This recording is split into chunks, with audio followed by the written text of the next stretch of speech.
In this lecture, we will calculate the curvature of a parametric curve. The curvature is defined by kappa equal to t prime of t, the norm, divided by the norm of r prime of t, where r prime of t is the derivative of the parametric equation r of t, and t prime is the unit tangent vector corresponding to this parametric curve. There exists another definition of curvature which we will use in this particular lecture and is given by the norm of r prime of t cross r double prime of t. R double prime is the double derivative of r of t with respect to the parameter t. This is divided by the norm of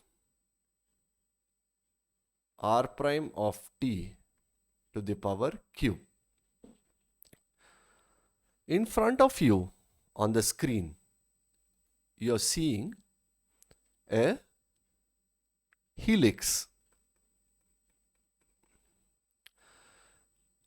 As an example, we will calculate the curvature of helix.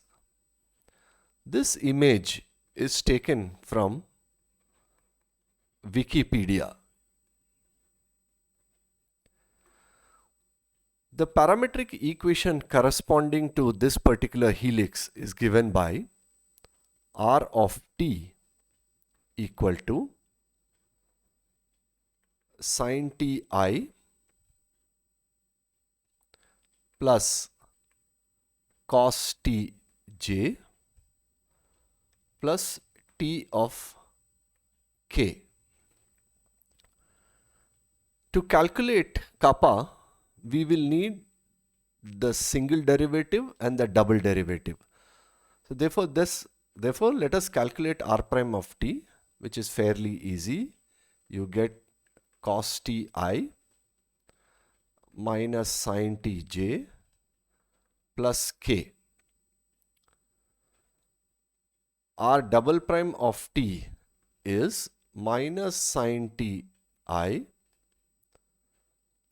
minus cos tj, and since this is 1, a constant, derivative will give me 0. Let's take the cross product of r prime with r double prime. So therefore let us write this r prime of t cross r double prime of t. The ordering of these vectors is important.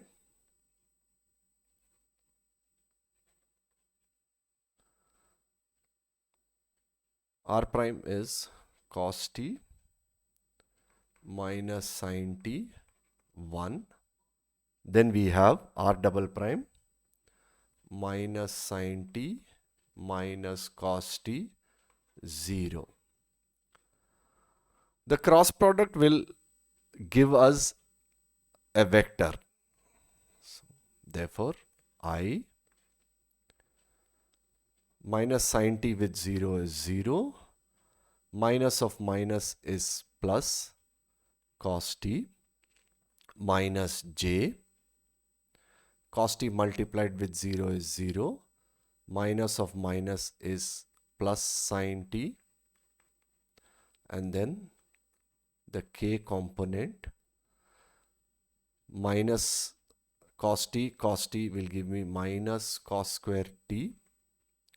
This minus will give me plus, but there is a minus sin square t, which can be written as cos ti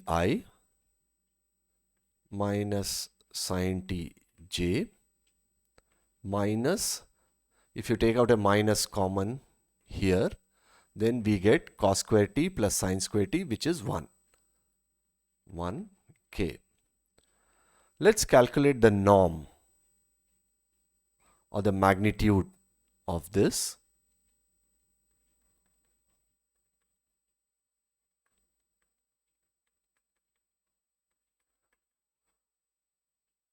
Cos square t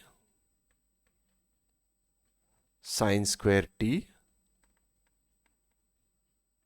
1 under the square root. But cos square t plus sin square t is 1, so therefore we get square root of 2.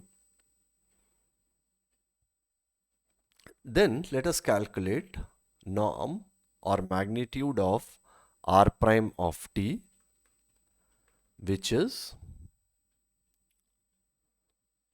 cos square t. Here is r prime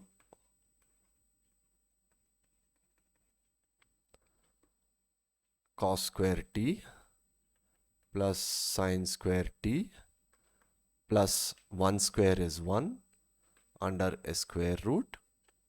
This gives me once again root 2. So therefore the curvature is numerator root 2, denominator root 2 to the power 3, which simplifies to half. Thus, the curvature of the helix that is shown here is equal to half. This completes the lecture on curvature of a parametric curve.